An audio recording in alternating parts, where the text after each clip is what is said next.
If I be the happiness, the peace, and the joy and the freedom that I think I'll have when I have those things, if I learn how to be that now, then I'll make choices and take actions that align with what that happy, peaceful, successful person does. I will be who I need to be that person. Like when I committed to Ironman, I wasn't an Ironman. You don't commit based on who you are. You commit based on who you're going to become in the process.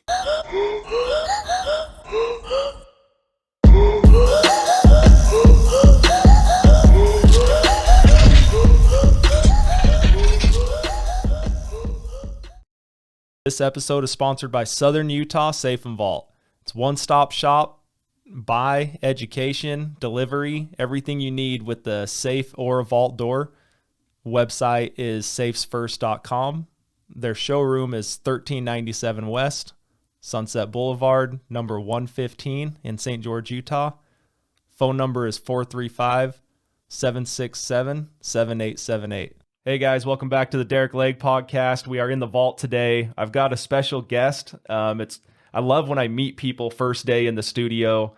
So I don't have a huge past relationship with our guest today, but one of my very good friends, Tyson, who's been on the podcast a handful of times, has maybe bragged isn't the right word, but he's told me and informed me about our guest today multiple times for years and years. So I'm excited to have him on today. He's got a huge thing that we're going to try and cram into, an hour and a half. So this might be one you don't drive to. This might be one you sit down and have a notepad to.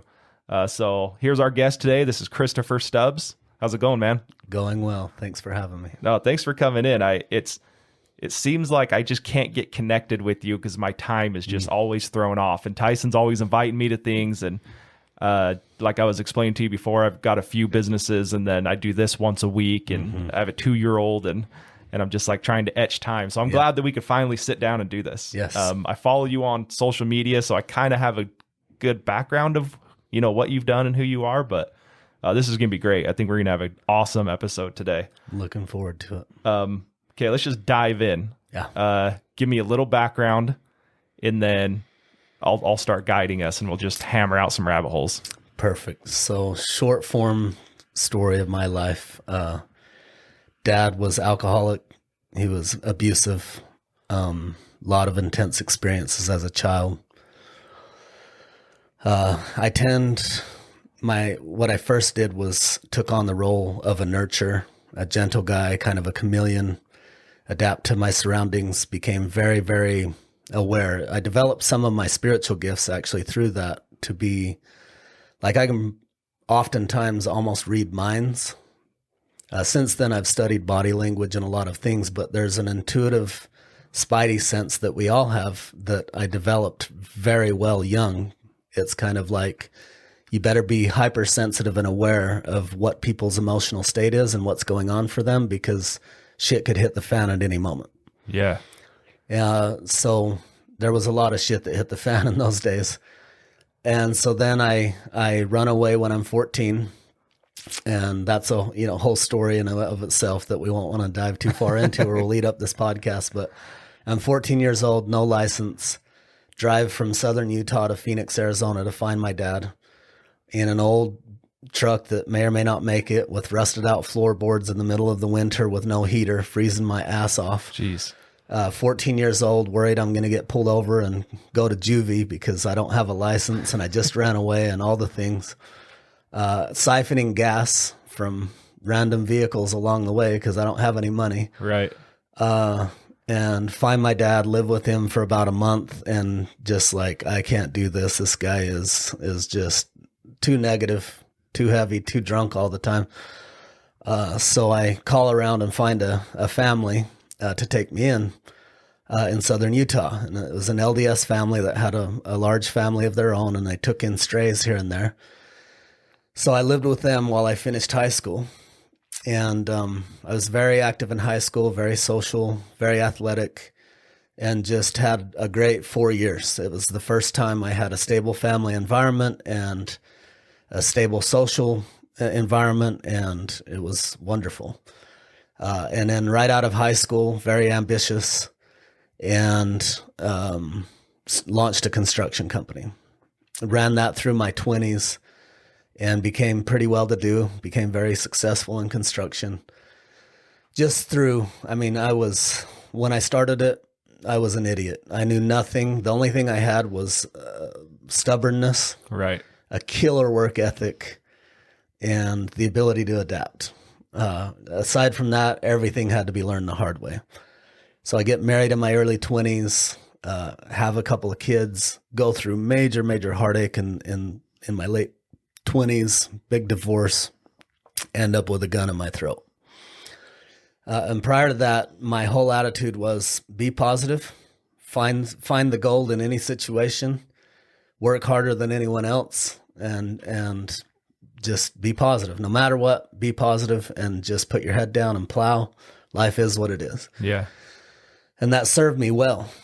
But what I've found now, looking back, having been in, studying so many things for so long around psychology and body language and communication skills and relationships, essentially, my parents modeled for me a lot of what doesn't work in life. And then however much I resisted and judged my parents and wanted to not be like them, later on it became aware that we are all playing out dynamics of our parents, and that I was playing out many of their dynamics in all aspects, like money.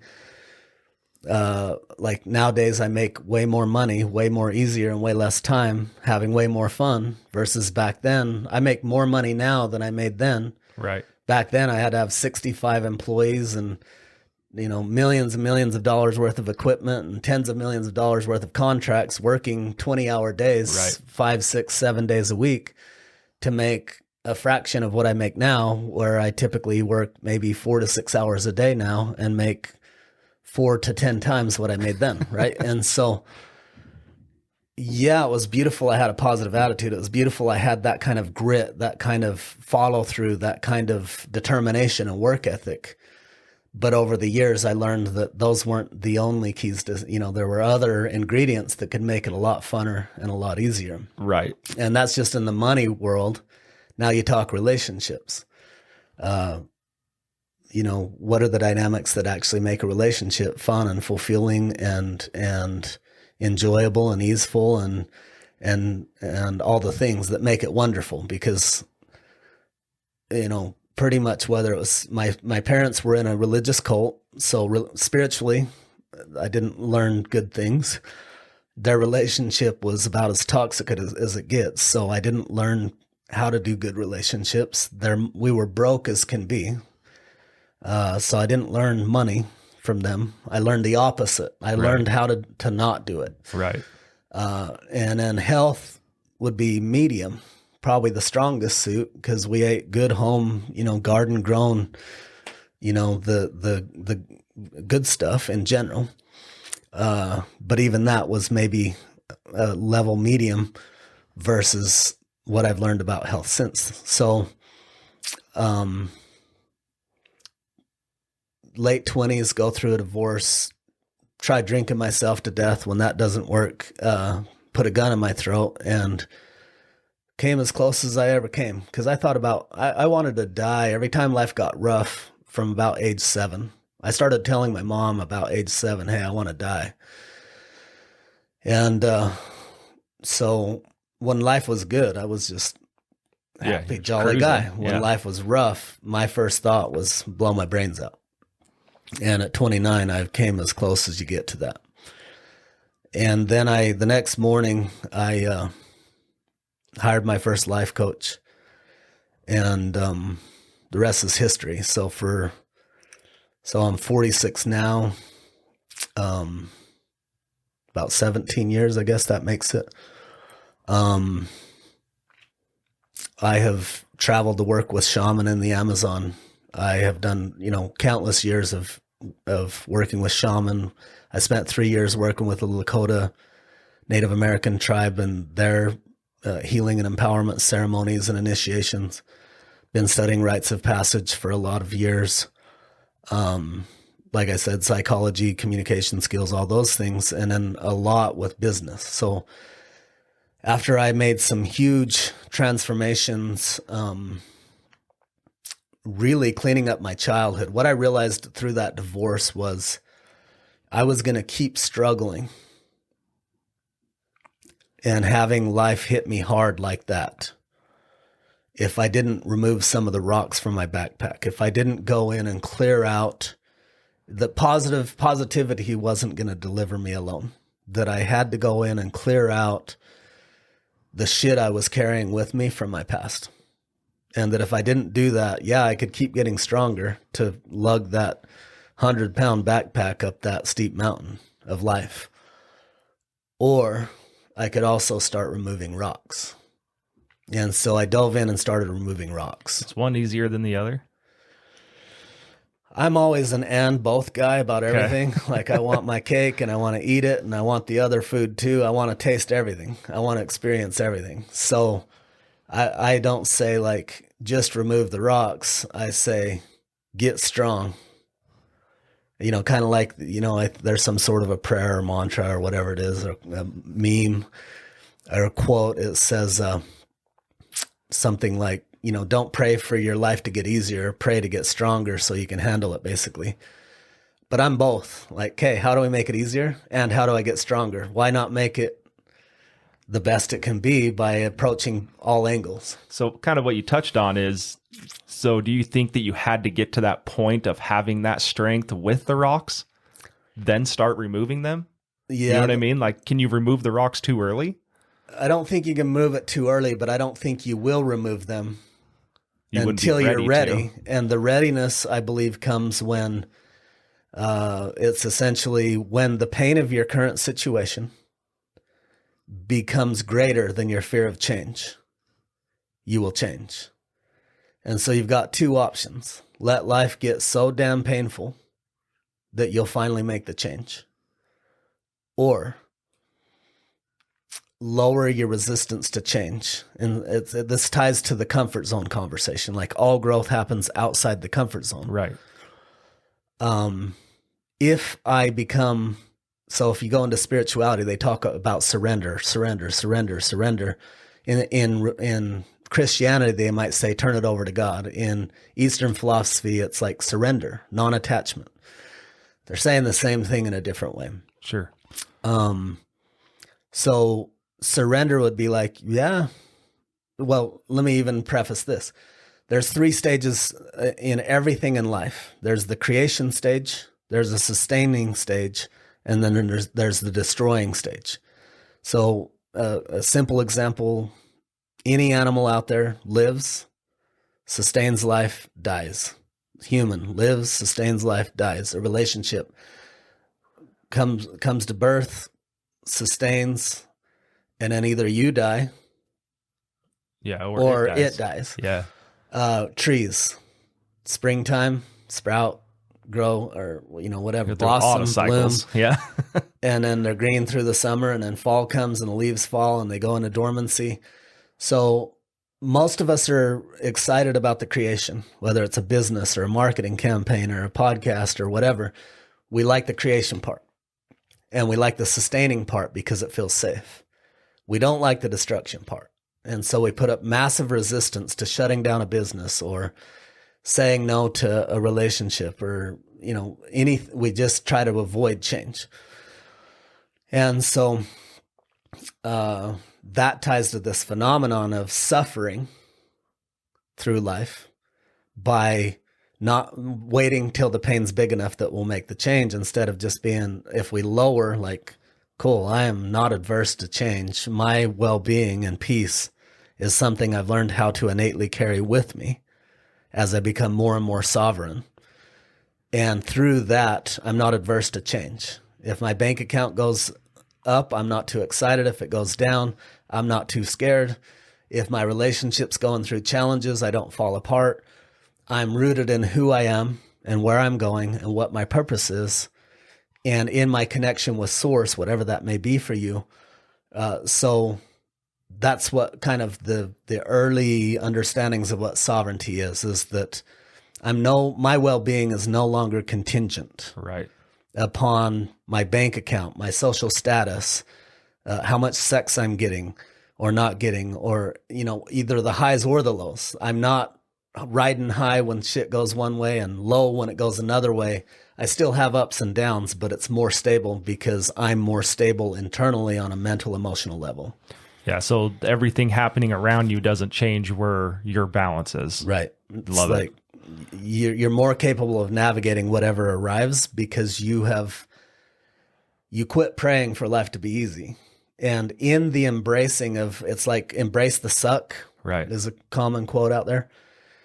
There's a lot of hard things I've done that have helped me get different initiations or embody some of these things. Like I've done multiple full Ironman races, and I did a 65-day juice fast. And, I was buried alive, breathing through a tube on 2 doses of ayahuasca.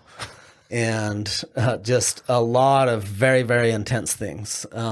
Vision questing with the Lakotas, where they put you out on the mountain with no food or water for 2 to 4 days. You might be in the blazing sun with no escape. One of those, I got bit by a brown recluse right here on my forearm, and it almost killed me. Jeez. And just so many hard things that I went through that were chosen hard things. And a lot of people ask me, like, why would you put yourself through that? And there's a power like David Goggins or some of these guys where when you choose consciously hard things, you develop the ability to navigate hard things. And then when life delivers hard things, one, because you're not in resistance to hard things, you're less likely to have them happen to you. And then when hard things do happen, because they do happen, no matter what age, no matter how conscious, no matter what you do, people you love are going to die. Shit you love is going to go away. Money's going to come and go. House is going to come and go. Cars are going to get crashed. People are going to die. Bad shit happens. That's life. I've said recently the motto of the sovereign man is, it is what it is. And we kind of use that loosely, but on a deep spiritual level and mental level, the more we embody that, yeah, I'm really getting kicked in the nuts right now by life.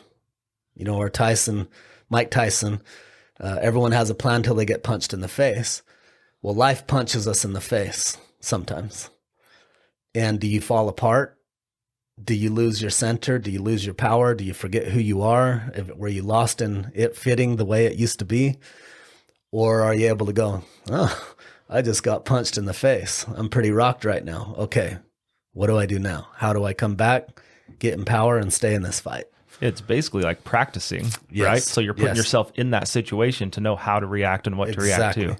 When I was just maybe early 20s, I just turned 34. So early 20s, I had the thought of like, man, things are going wrong and I don't know what to do. Mm-hmm. And I started realizing that it's not going to be perfect. Everything's not going to go as planned. So I came up with this, and I might have heard it somewhere. So if I'm stealing this from someone, then no one throw it in my comments. But I kind of thought like, you got to pencil in losses. Mm-hmm. But I didn't realize till recently I had to go a step further in that. It wasn't just expecting that there's going to be losses. It's what you just, like, I was getting tingles when you were saying it, because I was like, man, I've just realized that in the last few years. Yeah. Not only do you have to expect it, you have to know what you're going to do to react to it. Yeah. And if you get caught with your pants down, right, then I think that's where people fall into that victim mentality and that negative mentality. And you're not ready for that, right? There's been countless times for anytime I was driving. So I like to drive fast. And there's been countless times I was driving fast or crazy or whatever. And I'm like, okay, this or this could happen right now. Car could round that corner. My tire could blow. And these are all the scenarios that could happen. And every time when I would drive, I would play out what I would do if that happened. And that saved my life so many times because, one time I was driving in Mexico on this amazing journey we'll have to talk about another time. I went and found an indigenous tribe that's still in Mexico, that's indigenous, that doesn't contact the outside world, and got in and got to go in and meet them and spend time with them, which is almost impossible to do. And, but I'm heading there, and everyone drives fast in Mexico, and they're narrow roads, and the shoulders aren't well developed, and there's potholes and there's dips, and you could, they're just different. And I'm driving 80 miles an hour down this 2-lane highway in the middle of nowhere, and a goalie gusher rainstorm comes down, and I'm thinking I might come up over one of these ridges and hit a puddle and hydroplane. Well, sure as shit, that happened probably 30 seconds later. And I'm 80 miles an hour sliding sideways, taking up both lanes in my Cummins diesel pickup in Mexico in the middle of nowhere. And there's a car heading right towards me in the other lane, going to T-bone me. But I'd already played out that scenario so many times of okay, exactly perfect pressure on the brakes, perfect amount of cranking the wheel into it.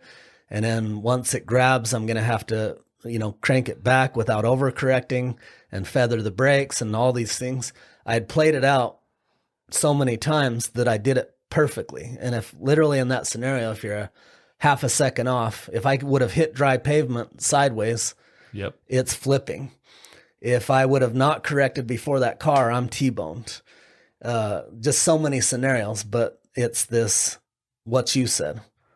I've already prepared myself for this situation, mentally, emotionally, all the things, physically even, because of all the driving experience and pushing the edges in so many ways. If on you've never ATVs driven fast before, you're screwed. Right. And so, there's so many scenarios in life that applies to, that if you're not preparing yourself, and you're not, just like working out the body, you must condition the brain, because the brain is a horrible master and a tremendous servant. But if your brain goes wherever it wants to because you haven't disciplined it to focus where you tell it to, if you can't take your brain and make it like a well-trained dog, that if I tell a dog sit and stay until I tell you otherwise, if you can't do that to your brain, you're not actually living your life. You're living whatever. If you think of your brain as not the generator of thought, but like the receiver on your radio in your car, it receives whatever frequency you're vibrating at.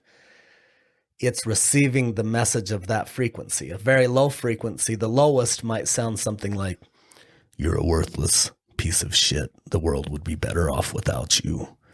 Who the fuck do you think you are? You should kill yourself," right? That's the frequency. When we get low, low, low, that's what many of us hear. A little higher, "Man, life sucks and you're probably not cut out for this. This is as good as it's going to get." And a little higher, like, "Yeah, life's good and life's bad, but hey, that is what it is."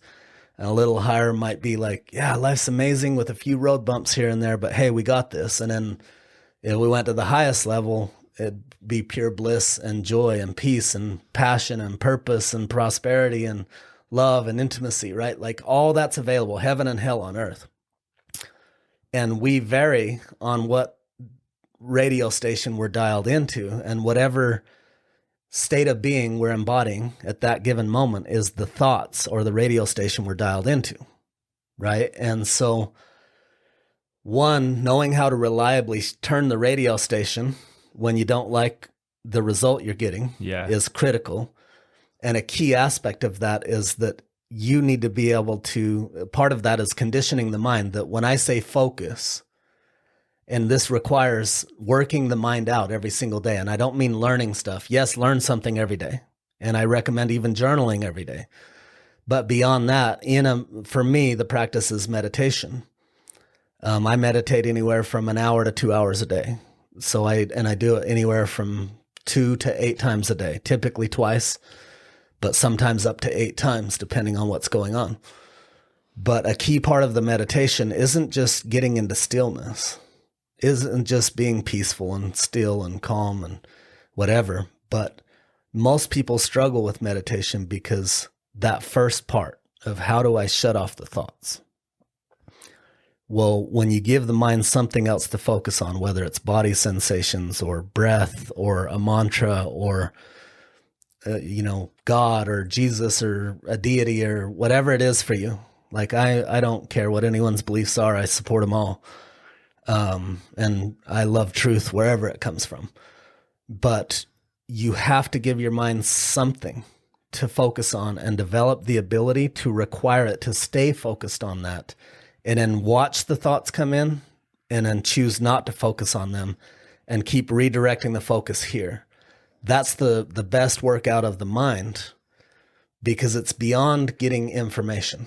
It's actually tapping into source where you can access all information. And it's not just from someone else's perspective, and it's not just from your past. It's directly from source. But in the process, you're raising upper limits, you're clearing out old samskaras or old traumas, stories, beliefs, limitations, and you're developing mastery over the mind versus it mastering over you. Yeah. Let me back up to a couple things. I wrote a few notes down. You're talking about businesses and how it affects relationships. Mm-hmm. It seems like, including, this is kind of a selfish question because it's my question to you. When I meet people and I'm this guy, I have such a driven business. It used to control my life. Mm-hmm. My son has changed to where I have another, and that sounded bad against my wife. That's not what I meant. My wife and I are both really busy, but when my son came, it was like, okay, I need to start being done as close to 6 as I can so I can go spend an hour or two with him before bedtime. Like my wife's out of town right now, so I've had him for the last 4 days. And honestly, like yesterday, so he goes to daycare a couple of the days, and then I had him a couple of days. Yeah. And yesterday he was in daycare, and we have to pick him up before like 7:30, I think is what it is. And like 4:30 rolls around, I had finished everything I needed to do for the day, and I was like, I'm gonna go pick him up. You know, like I missed him. I started feeling like, man, I could go get him right now and spend some time with him. And so I just went over and they don't care when we pick him up, right? So I just went and got him and took him home, and we hung out all night. And I was just like, I've always been like, 3 years ago, I'd have went back to my store. I would have made phone calls. I would have been putting stuff on social media. I would have been doing something else. Yeah. And so it's kind of making that shift for me. But what is that, do you think? And is it healthy or unhealthy that people are so driven? And let me back up a little again. So I think for me, I had to be that way to get to where I am now. But I think being able to pivot is also part of it. Yeah. So, so what are your thoughts on that? Because it seems like majority of big business owners I know, that's how they are. Yeah. So, it's similar to what I said when I was working 20 hours a day, 5 to 7 days a week, right? When I started to dissect that, there's a lot of psychology behind it. There's some level of proving to yourself and others that you're somebody. Like at some point I felt like I was. So have you read the book, The Big Leap? I have not. An amazing book by Gay Hendricks. Highly recommend it to everybody. Talks about two major concepts. One is called the zone of genius, which is just paramount to creating a life that you love, where you thrive in more than any other way you could approach it. And then another concept called the upper limits, which is essentially like there's a thermostat on how much joy, love, and success you can handle before you subconsciously sabotage, and how to overcome that and raise the limit, raise your thermostat to handle more and more good things in your life. So a quote we use often is, how good can you stand it?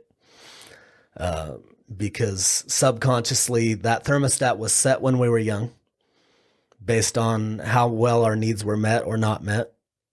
And then we either go about consciously resetting that thermostat and rewiring our nervous system to handle higher and higher levels of positive energy, or we repeat patterns over and over that keep us again in our comfort zone. Because comfort zone isn't just discomfort in pain or struggle. It's also discomfort in having it be too good. How many times did you go make a bunch of money and then hurry and spend it, or have something bad happen right after they ate it up? Often. How many times have any of us, had a decent relationship, gone on vacation, had an amazing time for the entire vacation, and then have a big blow up just after, right? This is upper limits in action. Is we're accustomed to it being, say, a level 5. For a few days or a week, we were running at level 8 of awesomeness. And then we can't handle it at level 8. We're outside our comfort zone. So we subconsciously go start a fight or get in an accident or get injured or get sick so that we can go back down to where we're accustomed to being. Ryan Stewman calls it the law of average, right? Like the law of average. So yes, I've heard all these terms, so it all tying it together. Yeah. So, where was I going with that? Relationships, business, working hard. Yeah. So to shift these things, a lot of times what we do is we'll go to a mastermind or we'll talk to a coach and we go to strategy. And strategy is beautiful, but the subconscious is running the show in your life. That's the unpacking of the rocks, right? If, I could work 20 hours a day. I could be at war with myself and life. I could grind and grit. That's why you see that message promoted so heavily by Grant Cardone and so many people. Grind, more. But then there's other people that have learned how to make more money than these people that grind and grit, have more ease, more joy, more connection, more time for their children, more time for themselves, more time for travel, more time for life and play and fun, and make more money by actually aligning with other principles. So I'm all for being the strongest, grittiest guy in the room. Like, develop that. Every day I pour a thing called Sananga. I don't pour, I drip. One drop in each eye. That's a shamanic from the Amazon.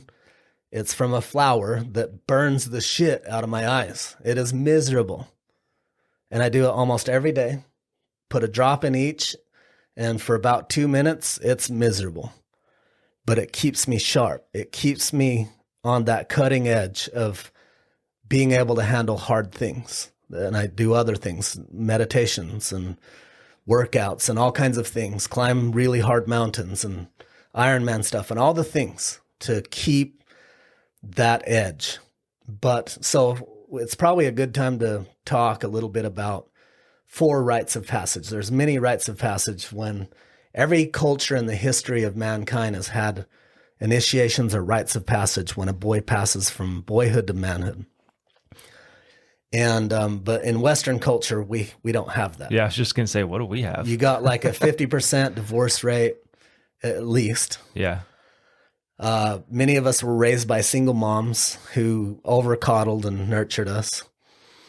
Most of our mental, emotional needs weren't met as children. Our thermostat was set pretty low. We developed all kinds of personality traits to cope and survive versus to thrive. Video games, TV, learned a lot from our friends at school that were also, misinformation from social conditioning. There was just a lot of limitations, and we didn't, how many men have never gone camping or never gone hunting or don't even know where food, never grown food or a garden or learned survival skills or almost all martial arts or all the things, right? And so there's many ways that initiations and rites of passage take place, but to make it simple, let's talk about a format that's been taught out there of lover, warrior, magician, king. Okay. So the lover initiation, and to keep it short, I could go on for an hour or a day on each one of these, or days maybe. But lover initiation is essentially if you don't cultivate a relationship with try not to be too esoteric. Like the esoteric version would be with the divine masculine, divine feminine, the divine just overall, or with God, or with source, or with the divine within. You could say it that way. Christian terms, if you don't cultivate a relationship with God, and the reason why I hesitate a little to say that is because there's a lot of conditioning of what that means. Go to church on Sunday and read the scriptures is what is traditionally. But most of the people I know that go to church on Sunday and read scriptures don't actually feel deeply connected with God. They feel maybe a little bit of feeling if they go to a temple. Maybe sometimes they're washed over with what they call the Holy Ghost or the Spirit.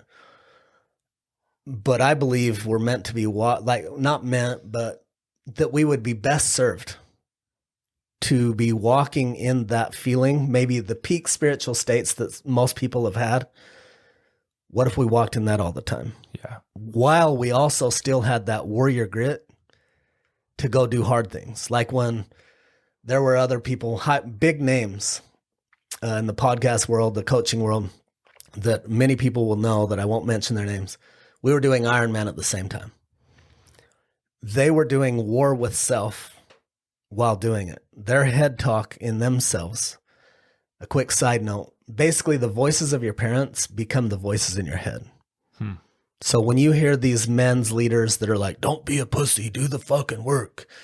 And my body, I've got a torn meniscus and 3 compressed vertebrae and adrenal fatigue. And guess what? I still got up and did the fucking work because I'm a man. Right. Right. Be a warrior. Don't be a pussy because we're lions. It's fucking awesome that they have that level of grit. I honor that. And what if you didn't have to be at war with yourself and life? And a part of true empowerment is essentially reparenting yourself. Your parents didn't meet your needs. You didn't get the right level of love. You didn't get the right level of attention. You didn't get the right level of boundaries and firmness and responsibilities and guidance and support. And so you took on all these unhealthy patterns, all of us. So part of unpacking that backpack, because we're going down a rabbit hole and I can't remember where we were. So if you can bring us back at some point, is this reparenting ourselves and meeting all the needs we didn't have met. So we quit seeking to have it met by our partner. Okay. Whether it's a business partner, a lover, that part of sovereignty is, so there's 3 stages of relationships. I go down so many rabbit holes. You're good. It's hard to dial in. I'm going to bring us back to lover. Thank you. There's codependent, which is the most common form of relationship. Probably 90% of relationships are high codependent. The second stage is independent, which is either like, fuck it, I'm not going to do relationships. I'm just going to be by myself because it's too hard and that don't work.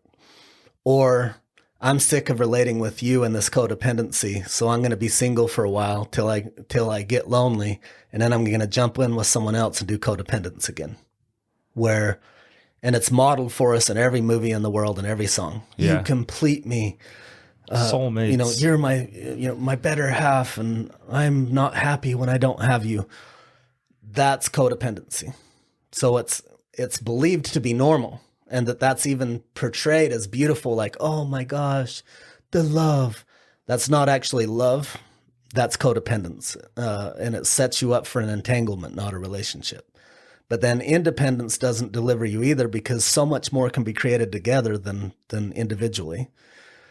Although seasons of codependence can teach us stuff, seasons of independence can teach us stuff, but the holy grail is interdependence.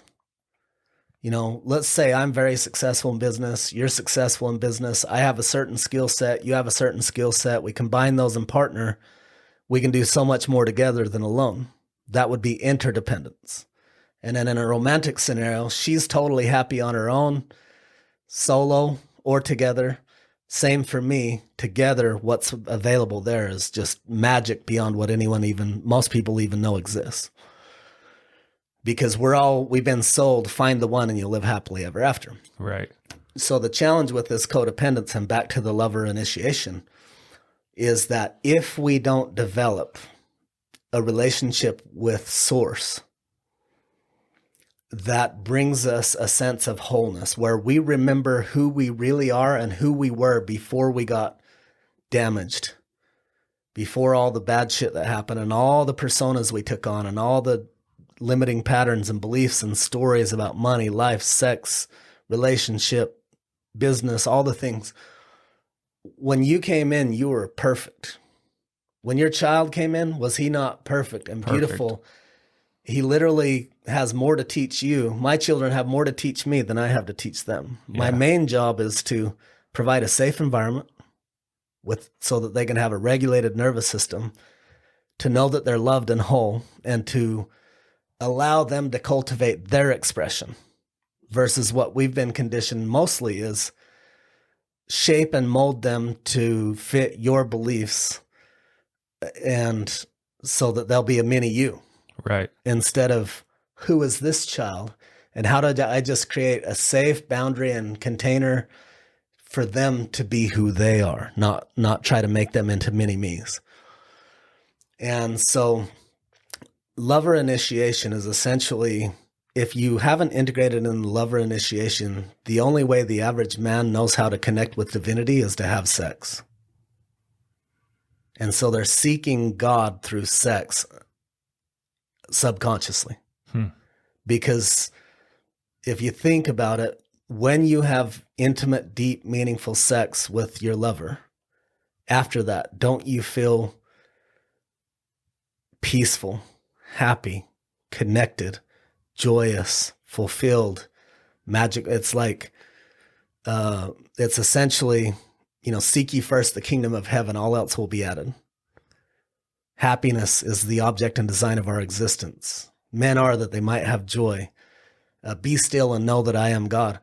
There's all these things that are pointing towards essentially how to have heaven on earth, and usually the most heavenly state that men access, because we've been conditioned not to connect with our feelings, to not have body awareness, to just grind and grit through and be tough and, carry the burden. Those things can block, if not done properly, and adding the other ingredients of breath work and meditation and stillness and being present with yourself and reparenting yourself to change those voices to be with love. Quick sidetrack to finish up that Ironman thing. While those other people were grinding and gritting at war in Ironman and getting more and more injured and fatigued and worn down, I was actually increasing, kind of like Iron Cowboy. Did 50 Ironman, 50 states, 50 days. He got worn down, and then he actually finished, got stronger, and then finished with his fastest time. Which is insane. Insane, right? So similar to when you don't just grit and grind and you add. So the conversation I'm having when I'm running Ironman and I'm gritting it out and I'm hitting the second, I've swam 2.4 miles. I've cycled 112 miles. I'm in the blazing heat. My hip's on fire. Usually it was my right hip and my right knee that was first to start really getting fatigued and burning up and just wanting to stop. I get halfway through that 26.2 mile run, and that last 13 miles is about as hard as the whole rest of the thing put together. But the conversation in my head is to myself, hey buddy, I know this is hard. I got you. What do you need hey hip, what do you need right now? Oh, I could change up the stride. I'm like, hey, I really want to finish this thing. I need you to do that. How can we work together? Like if you how old's your son? 2.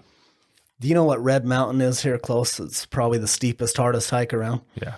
Imagine you're taking your 2-year-old with him hiking his way rather than you carrying him up that hill. Would you say, oh, quit crying. Right. Don't be a pussy. We're going to get up muscles. This mountain. Yeah, I've caught myself saying, let's see those muscles, Right. Man. So if I wanted to hike up that mountain and I wanted him to grow, would I sit and yell at him and talk down to him and tell him, don't be a pussy? Or would I say, hey, buddy, let's go up here. There's a really cool spot. We can make a fort. Okay. Right. And I make it an adventure. We get a little further. Hey, you want to take a rest and eat a snack? Yeah. You could get that 2-year-old up that mountain, and you'd only have to help him in a few spots where he just literally physically can't. Yeah. But you could empower him through love to have that grit without any guilt, any shame, any beat up, any voices being inserted in his head about how he'll relate to himself in the future. That's what I've had to learn with myself over the years. So when they're gritting, they would share it on social media, these other men, all those things I've said. I'm nurturing myself. Hey, buddy. Now, mind you, so the average man thinks that's weird, right? Oh, nurture?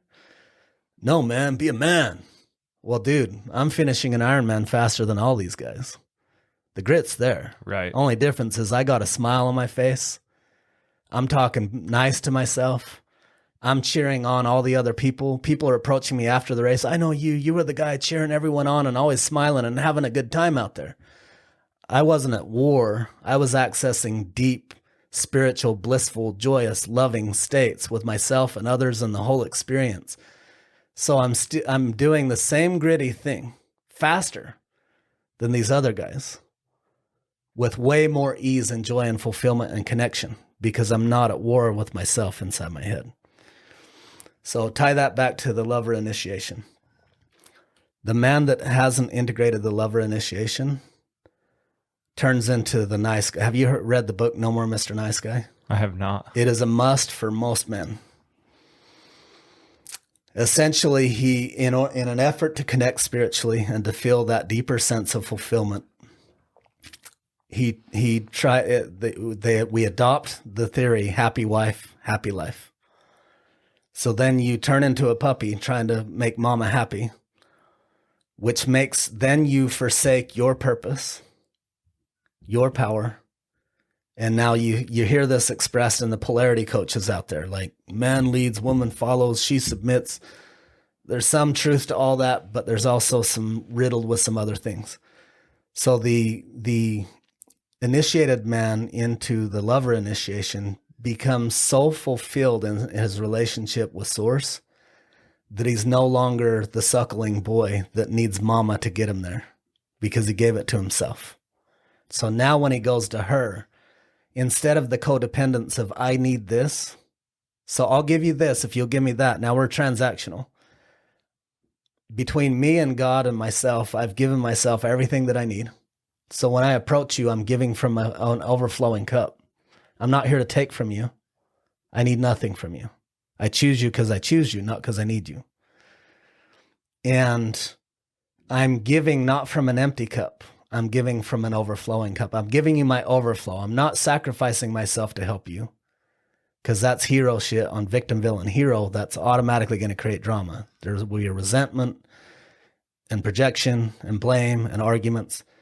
So I remove that from the table when I solve these rites of passage. So the first one, lover initiation. I've developed that relationship in a way that I no longer need anything from her.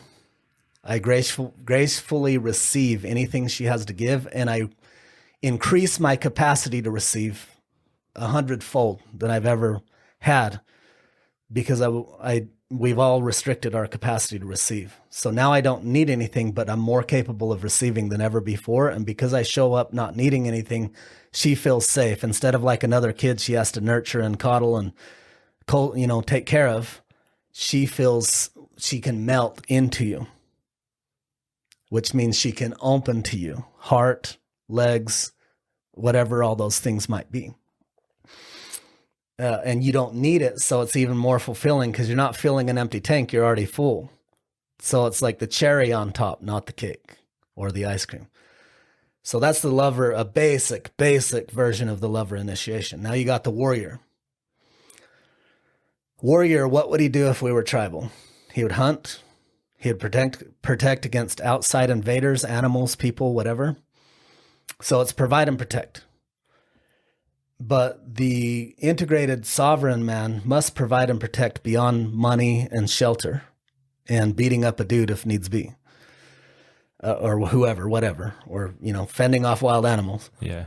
Nowadays, we need to be more subtle in our providing and protecting. How do I provide an environment for my wife and children that helps them have a regulated nervous system? How do I protect them from my own internal rage that I haven't dealt with when I get triggered and I start yelling and calling names and slamming doors? How do I protect them from all the unhealthy patterns I took on in my childhood? How do I protect them from toxic people or people that are operating in an unhealthy way? There's so many things to provide and protect. How do I provide safety? How do I provide calm and harmony?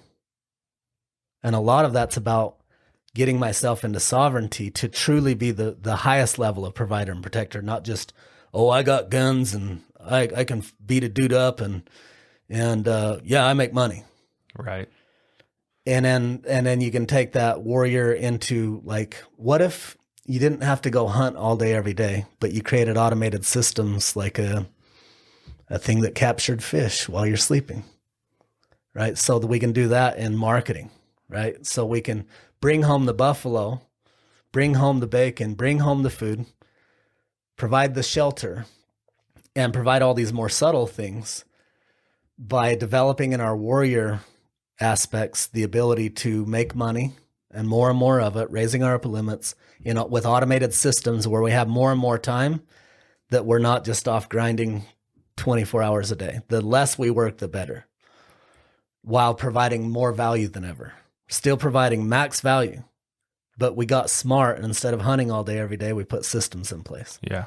So we need to develop the skill sets, mindsets, and environments that cultivate our business capacities. So that's a brief on the warrior. Now you've got the magician. The magician helps the warrior to not have to grind and grit all the time, because the magician learns how to do it with magic. You start bringing in law of attraction and the secret. And now there's some woo-woo weird shit about that. Like, no, I'm not just going to sit here and visualize and it's magically going to appear. But the key here is we've been sold that you do, then you have, then you be. If I work really hard, I'll make a bunch of money. I'll have the nice house, the nice car, and the hot wife, and then I'll be happy, peaceful, and fulfilled. Well, that's a lie. Yeah, if that was the truth, I'd shut it down. I got exactly. that. The reality is whatever state of being I embody as my norm and reintegrate as my new upper limit, from that higher frequency, back to the radio station thing, I then think and take action according to, like, if I be the happiness, the peace, and the joy and the freedom that I think I'll have when I have those things. If I learn how to be that now, then I'll make choices and take actions that align with what that happy, peaceful, successful person does. I will be who I need to be that person. Like when I committed to Ironman, I wasn't an Ironman. You don't commit based on who you are. You commit based on who you're going to become in the process. And so as I learn how to be an Ironman, I become an Ironman. As I learn how to be a happy, peaceful, fulfilled, prosperous person, then I take actions accordingly, which actually means working less, having way higher leverage things that you do, and having way more fun and joy and adventure, which actually fuels the creativity and the inspiration that makes it so you have more success with greater ease and less time. So that's what the magician does, is brings in the magic to make it so that I don't have to grind all the time. That's a piece that most of these warrior type guys are missing. Between the lover initiation and the magician initiation, they're really solid on the warrior. Yeah. But they're basically calling on a sledgehammer as their only tool instead of like all the other thing. You might need a finish hammer at sometimes, right? Yeah, yeah. And so you've got, warrior, lover, magician, and then there's king. The king automatically happens as you embody fully all these others. Now you can be a divine king, not beat my chest and claim the alpha position and roll over as a tyrant, yelling in your face like a drill sergeant. As more like love, and it's essentially boils down to unconditional love, impeccable integrity for self and others, which is a whole nother conversation. But as we integrate these first three, we then move into kingship, not because we declared it, not because we went warrior. Like most of them think that because they're a strong warrior, they're automatically a king. Right. Until you've integrated these others, you're more like the drunk son of the king that had to take over at a young age because the king died, and you're a tyrant, versus the one who truly developed the virtues that allow you to be the greatest warrior, do the hardest things, be the soft, gentle one who's emotionally intelligent, present, and available, be the one who's connected with source in whatever ways work for you, and be the one that's learned how to create in the most efficient ways instead of just the sledgehammer. Now you move into the sovereign king.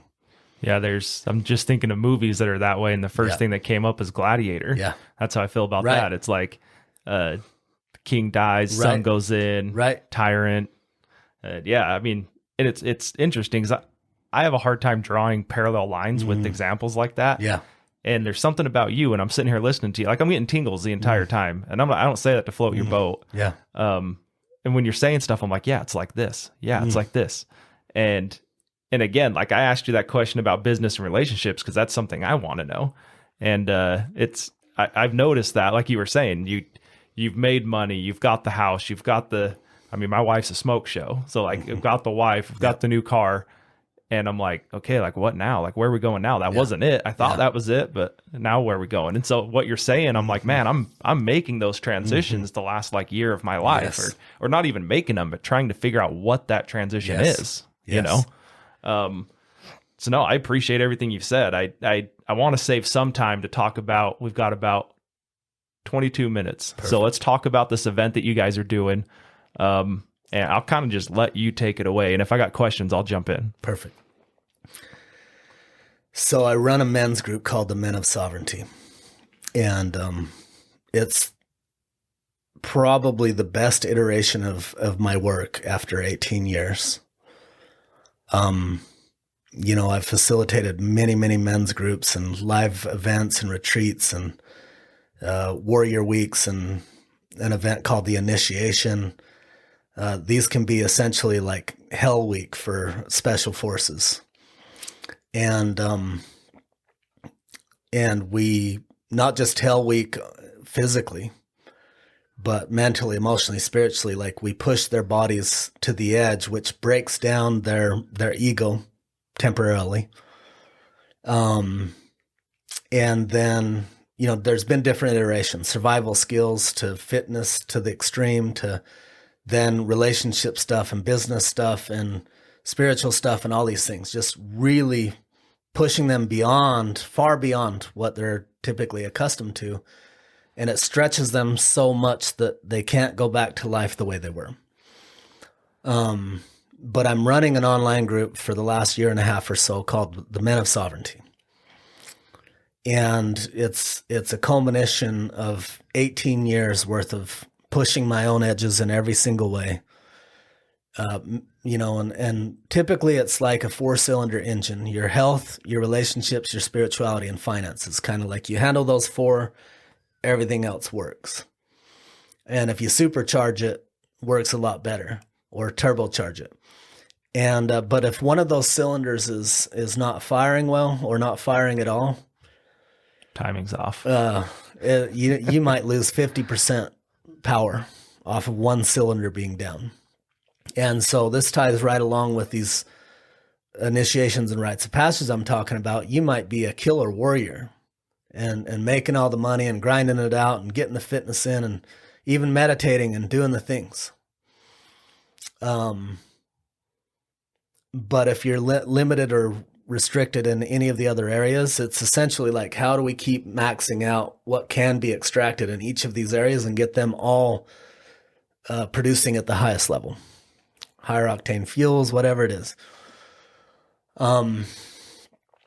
So Men of Sovereignty, we meet once a week, and it's just the most amazing space ever. Like, these men are gritty, they're successful businessmen, but they're also soft and gentle. They're emotionally intelligent. They cry, we laugh. So the average men's group, you'd never cry, not too much, maybe a little laughter, but mostly just strategy. Well, what about principles? Principles actually are true in any economy, any situation. Strategies change as the times change. Like, you can fix and flip a house and make money in a right season in the real estate market. But what's the principle behind it? Buy low, sell high. Yeah. So buy low, sell high is always true if you want to make money. Fix and flip houses is a strategy that's sometimes true. Well, most of these guys just talk strategies because they don't understand the principles beneath it. And then they don't understand the principle of removing the rocks and the other things, like all the things we've talked about today. So they accomplish awesome things, but it's limited. So Men of Sovereignty is amazing. Anyway, so we attended an event together that was someone else's called Live Your Magic. And it was powerful and beautiful. But there was only 10 of the Men of Sovereignty there, which is still you got a pack of wolves that are, and I call them wolves, not like in Little Red Riding Hood, Big Bad Wolf. I run a group called the Wolf Pack. And I decided on that because in Yellowstone, after killing off all the wolves and many years passed, they decided they needed to reinstate the wolves, and they reinstated them. And the positive impact it had is phenomenal. Like riverbanks were restored. What does that have to do with wolves? If wolves are gone and rabbits and things that wolves eat overpopulate, they eat all the vegetation, and then it rains, and then the riverbanks collapse, and you have mudslides, and then the grass isn't there for the deer to eat, and so they migrate somewhere else, and the elk and the moose go away, and then birds. So by reinstating the wolves, they got rabbits and birds and moose and elk and riverbanks, just insane to think that removing one species is very similar to what happened in the cartoon kids story, The Lion King, and the hyenas take over and it's a mess. That actually played out in Yellowstone National Park in relation to the wolves. So it's similar to the toxic man thing that people talk about. The wolves have been portrayed as the big bad wolf who tries to eat Little Red Riding Hood or the Three Pigs. But the reality is, when we kill off the wolves, it destroyed the ecosystem. And when we reinstated them, it brought it back into balance. And so there's an all-out assault on masculinity, in my opinion. I agree. And so I'm saying, no, let's not reinstate just the average man. Let's not reinstate, and it kind of, in American Sniper, his dad tells him, hey, there's wolves, there's sheep, and there's wolf dogs. Again, the wolves in that scenario are portrayed as the bad guys. And he says, we're not bullies, and we don't prey on the weak. We protect them. And so that's kind of the context I have of the wolves, is like, we don't prey on the weak. Put us in our natural habitat and give us what we need, and we're not going to come eat your cows and eat your kids or your grandma. Yeah. Or your pigs, right? But that we need to rise up as men into the highest level of man as collectively. There's been high-level men individually sometimes throughout the ages. I'm saying, no, let's get millions of us to rise up. You got political issues, don't like how the financial world's going and the political world's going. Buckminster Fuller said, to change something, don't fight against the existing system or thing. I'm paraphrasing. Create a new way that renders the old way outdated. Right. And Mother Teresa said, if you invite me to an anti-war rally, I won't be there. If you invite me to a pro-peace rally, I'll be the first one there. And so if we apply those principles to how do we really affect change? Fight the government, go to the voting and vote, resist and be upset all the time, talk shit about it, probably not going to do a lot of good. But what if you and me become the best versions of ourselves, go through these rites of passage, integrate into the most sovereign, integrated, conscious, empowered, gritty, soft, gentle, emotionally intelligent, like the hardest and the softest, the most emotionally available, yet the most firm, integrous, boundaries, grit, commitment, follow through, all of it in such a way that we can't be manipulated. We cannot be controlled. And that we empower so many men to be in their full power what if we just literally bled these corrupt people out by having so damn many empowered people that when they try to force you to do stupid shit, like take away my medical freedom and make me do shit I don't want to do. We'll just say it that way. Sure. Or take away my other amendment rights. I mean, we've shit on COVID enough on this podcast. So. That there's going to be some type of resistance. The more empowered we are, the more we might not even have to go to war or have resistance. Like, what if we were so empowered that no one bought into the shit anymore? What if everyone turned off their fucking TV, quit watching the news, and focused on being the best them they could be, and truly got embodied into the most powerful, highest version they could be. No, we would no longer elect narcissists, because who rises to the power positions? Narcissists every time. Well, we're the dumbasses electing them. Yeah. What if we filled the world with people that were in power and had addressed their shadow so that we literally just bled them out? We would never have to fire a shot. We would never have to throw a blow. Now, I'm willing to go to those places if we need to. But what I'm doing is I'm creating something new that renders the old outdated instead of resisting what is. Where mostly we've been conditioned to resist what is. Yeah. So Men of Sovereignty is that. We attended this event. It was crazy powerful, and especially for all the other people, not us.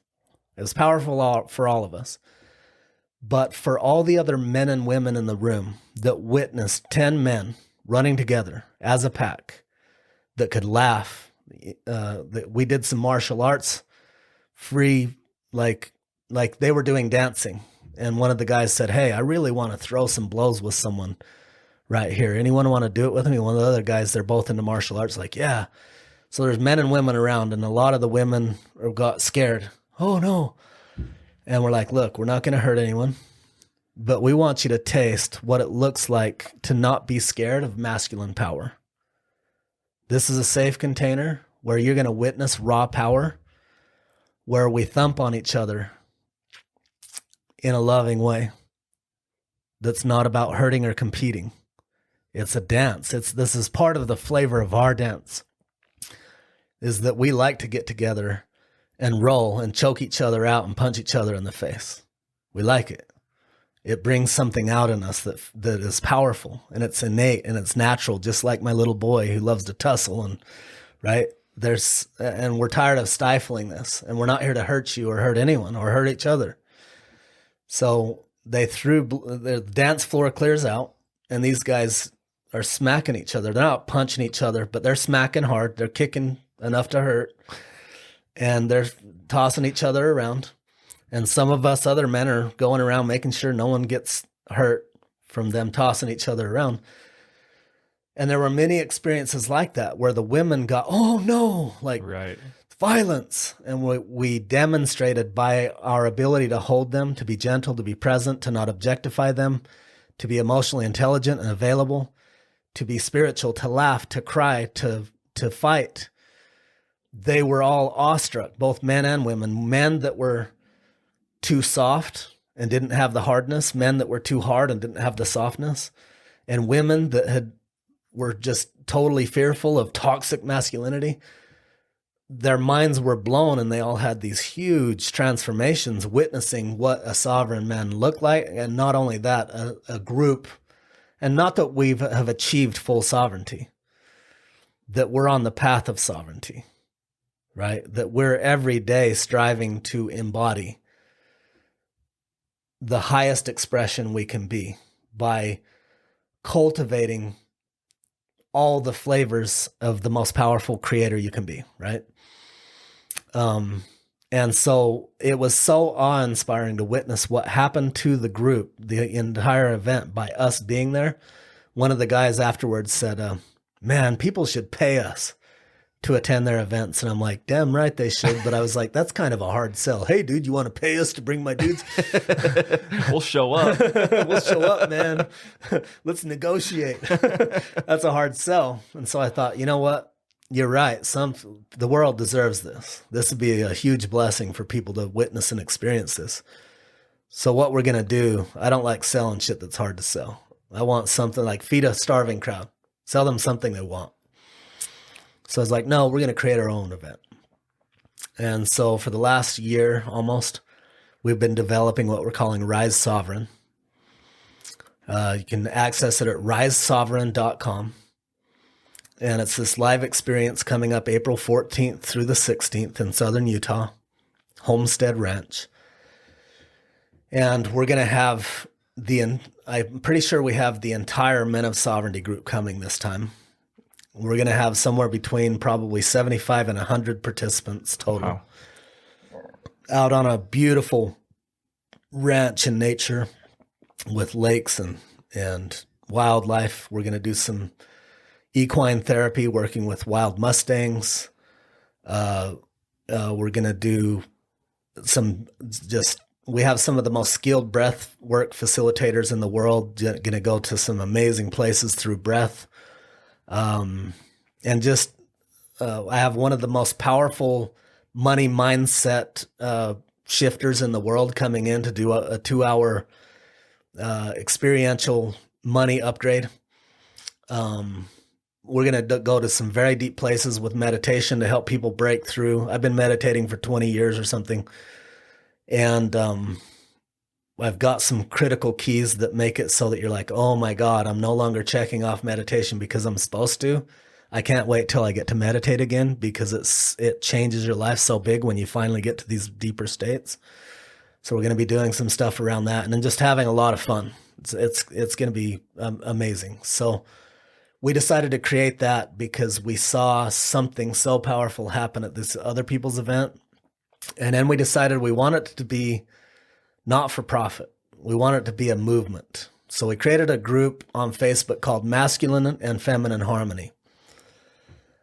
Because if you look at some of the things we've talked about previously, like the magician traits, it's actually somewhat feminine. Like if you look at the creation of a baby, the sperm swims like hell, and there can be only one, kind of like what Highlander, right? There can be only one. But the egg, all it does is sit there and be. And it comes to it. So this is kind of the magician thing, is the magician knows how to draw to him clients and money by his state of being. That's kind of a feminine trait. It's receiving. The masculine's penetrating and seeking and conquering, and the feminine's receiving and opening, and just being. And so part of in general, we're conditioned as men, don't be soft, don't be emotional, don't show weakness, and don't be feminine at all, because you'll be teased for being, something bad.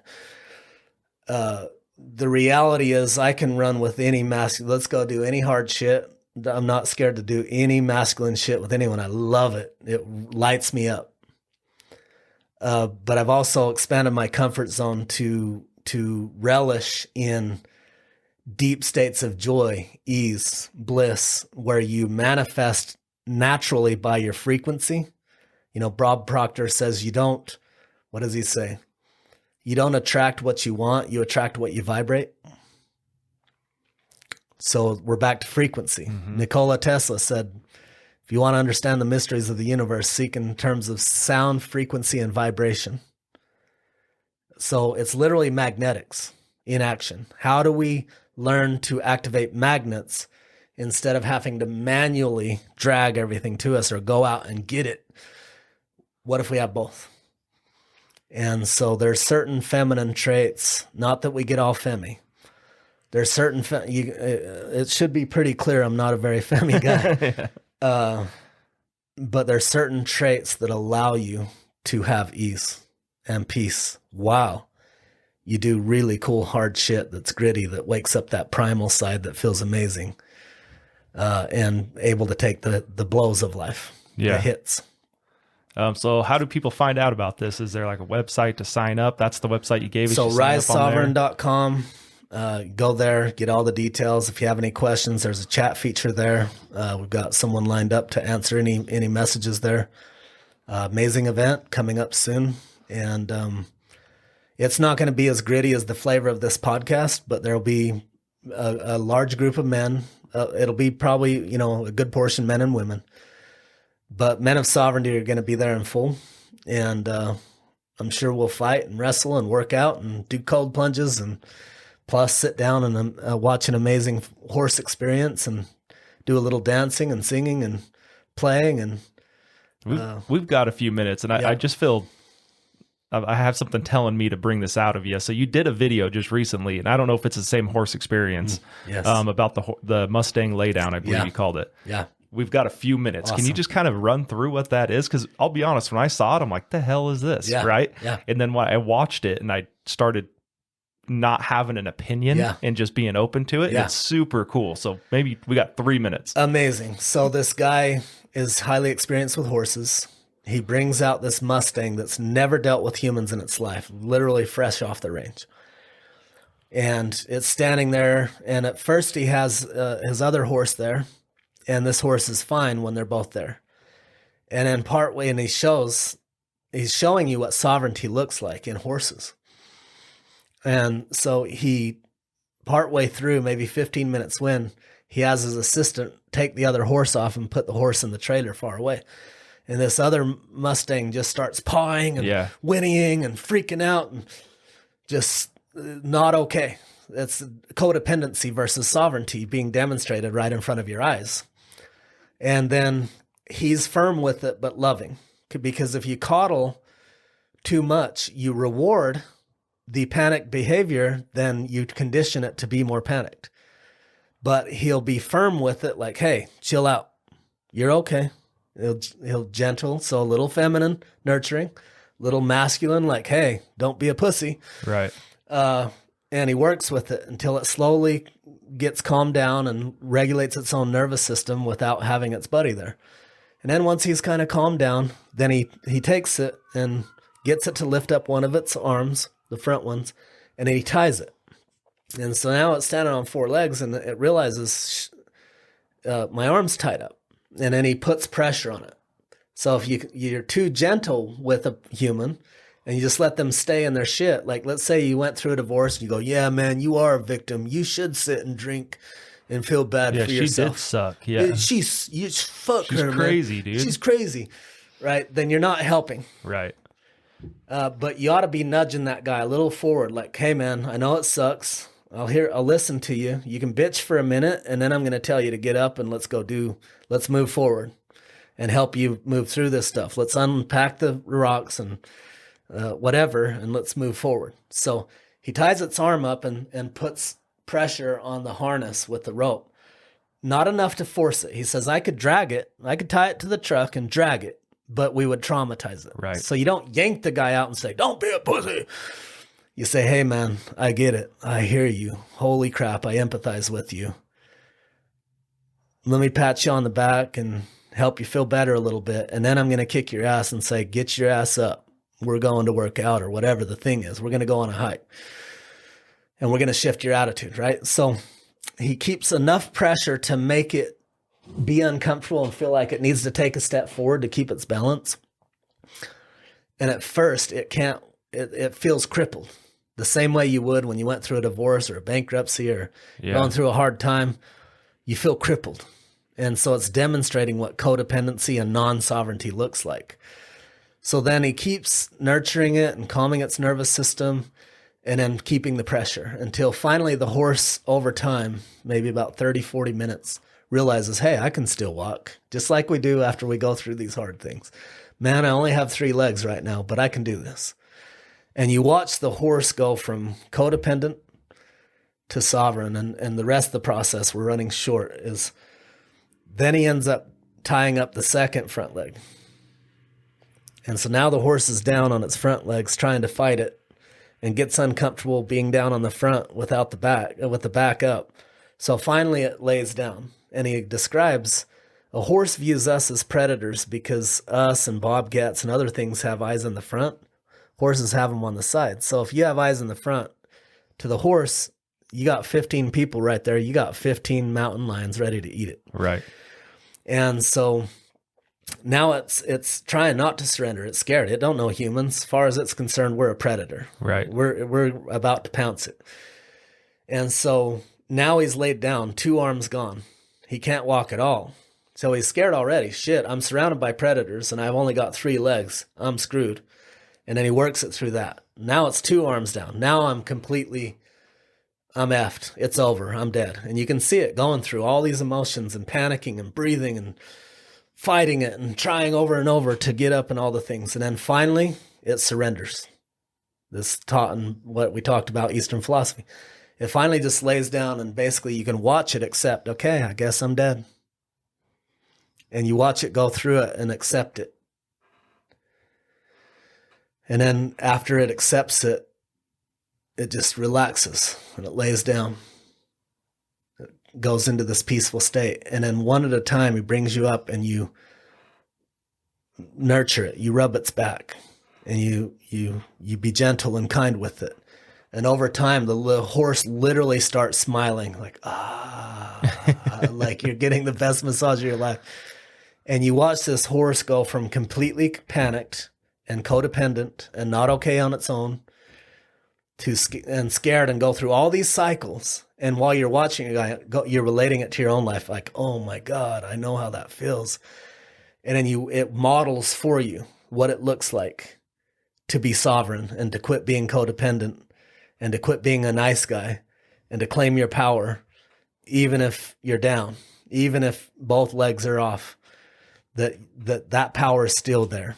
And so it's just the reason why I wanted it here is I'm here to help men step into sovereignty and then to help us bring back the ecosystem into the world of what the most healthy men. We're not I call them soy boys. There's the other side is like these super soft guys that, do whatever their version of men's retreats are. You got these macho men, you got these soy boys. I'm saying, hey, I'll take the best traits of these and the best traits of these. And that's my crew. And we're bringing back the wolf pack to reset the ecosystem to where we have the best of all of it and a whole new breed that's never been before on this level. There's been individuals that have achieved it, like masters, Gandhi, Jesus, Buddha, but never have we had an entire tribe or thousands. Like I'm saying, however many we can gather. Let's get as many men as powerful and as whole and as healthy as possible and see what we can do in this world. So we've created this. I usually charge several $1,000s for an event. This one's only hundreds, in the low hundreds. And we're not taking pay for it. Right. All in a nonprofit, all the funds. If there's any excess funds, it'll go to fueling the movement, not to us. No pay to us. And so that's our desire, is to bring forth, reinstate the sovereign men into the world. It's more like in-state, because I don't think there's been many sovereign men in the world. And I'm calling it a new age. Love it, man. Dude, I love it. Seriously, thank you for taking some time and coming in today. I really enjoyed it.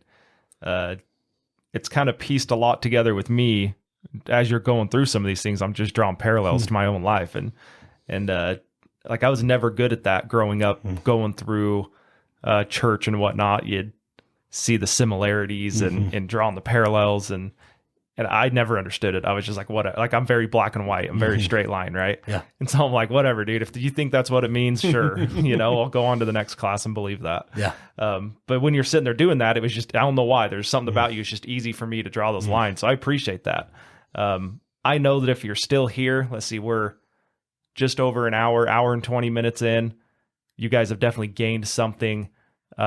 Please like and share, comment. We're going to have a ton of killer clips from this. So we're going to be all over social media with it, and we'll send all that stuff to you guys too. Awesome. So thank you. Anyway, guys, if you're still here, appreciate you sticking around with us. That was episode 88, Christopher Stubbs. He's on every platform, pretty much. You can go out and search for him, find him, follow him. I would say if you're coming from the masculine side of things, I think it's easy to write off a lot of the things that you're bringing up. Yep. And so be open to it. Have an open mind to it. And if you can do that, there's no way you couldn't grow. Yeah. So anyway, guys, appreciate you being here, and we'll see you guys next week.